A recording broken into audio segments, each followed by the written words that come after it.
আপনাদের প্রধান সমস্যা গ্যাস, আপনাদের প্রধান সমস্যা পানি, সুপেয় পানি, আপনাদের প্রধান সমস্যা সেতু, আপনাদের প্রধান সমস্যা পরিকল্পিত নগরী। যদি সমস্যা থাকে ইনশাআল্লাহ সমস্যা উত্তরণের পথ আছে। শুধু দরকার একটি সুপরিকল্পিত প্ল্যান, পরিকল্পনা। আপনারা জাতীয়তাবাদী দলকে ইনশাআল্লাহ বন্দরবাসী বিপুল ভোটে জয়ী করে আপনারা আমাদেরকে সংসদে পাঠান। আমরা ইনশাআল্লাহ বন্দরনগরের জন্য কথা বলবো।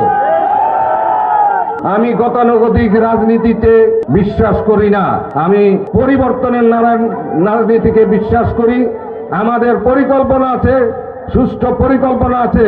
ইনশাআল্লাহ আমরা আপনাদের সবাইকে নিয়ে কাজ করব। গণতন্ত্রের মা দেশনেত্রী বেগম খালেদা জিয়া, ওনার শারীরিক অবস্থা ভালো না।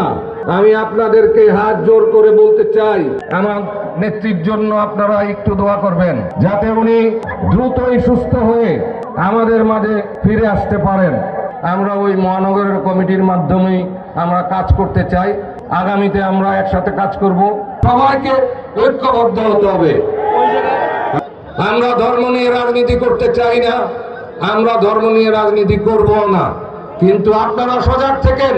কোন কোন রাজনৈতিক ব্যক্তিবর্গ তো প্রচার করে যাচ্ছে যে তারা এগিয়ে আছে।